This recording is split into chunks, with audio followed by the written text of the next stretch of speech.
up, guys? Today we're going to be talking about the Eradicator. Who's the Eradicator? Let's find out. In the distant past, a dying alien race creates a number of containment devices in which to preserve their culture. They send them into space with contact teams intent on meeting other civilizations. When a small group of aliens arrive on the planet Krypton, they are met by the militant Kal-El, who kills them and corrupts one of their devices. Its new mission is to preserve his ideal of Kryptonian culture by eradicating all others, and thus the device became known as the Eradicator. On Krypton, the Eradicator does all that it could over the years to protect Kryptonians, even from themselves. When a group of Kryptonian explorers leave Krypton in search for a new planet to colonize, the Eradicator alters their birthing matrices and makes them fatally allergic to lead, thus creating Dax mites. To further ensure that nobody left Krypton, the Eradicator alters Kryptonians by encoding in them a genetic defect so that they will instantly perish if they leave their world. One of the surviving aliens, known as the Serric, takes the Eradicator and leaves Krypton with a group of followers. Unfortunately, they die soon thereafter as the Kryptonian genetic link to their home planet precludes their survival off-world.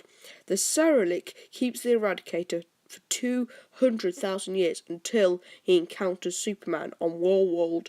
While Superman was in self-imposed exile from Earth due to his guilt over executing 3 Kryptonians from a pocket universe. With the device, the two exchange memories, which explains that Kal-El was able to leave Krypton thanks to genetic treatments his father had undergone to cure his DNA of the Eradicator's defect, and the Serric has a vision of Superman in combat with Mongol.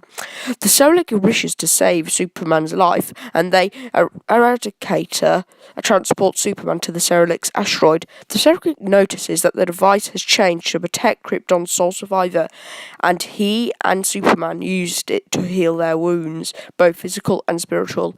As they talk about their past, the Serric assures Superman that his departure has only deprived his world of a great hero rather than sparing it from the threat he had become, confident that Kal-El would only have killed when he had no choice to preserve justice. When the Serric gives the Eradicator to Superman, he rapidly ages and dies as the link to the Eradicator extending his life is severed.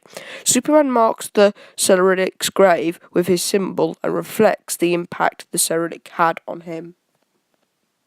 Have just defeated him and ended the bout.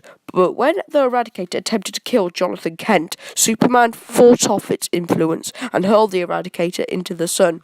The Eradicator's controlling conscience was able to use the energy of the sun to give itself a humanoid form, but Superman and Hamilton were able to drain its energy back into the fortress.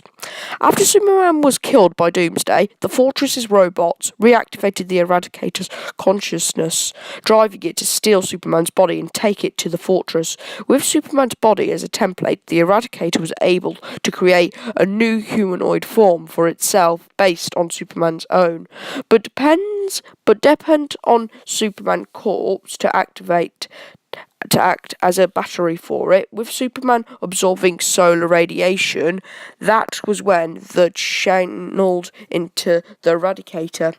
As a result of his new form, the Eradicator came to believe itself to be Superman on some level, showing access to some of his memories, and although it lacked his vision powers and instead fired energy blasts from its hand, but it also adopted a more ruthless approach, such as killing a would-be rapist and breaking a safe cracker's hands. After Superman's body was restored to life, the Eradicator realized the truth of his nature and sacrificed itself to help restore Superman to full strength during the final confrontation with the cyborg Superman.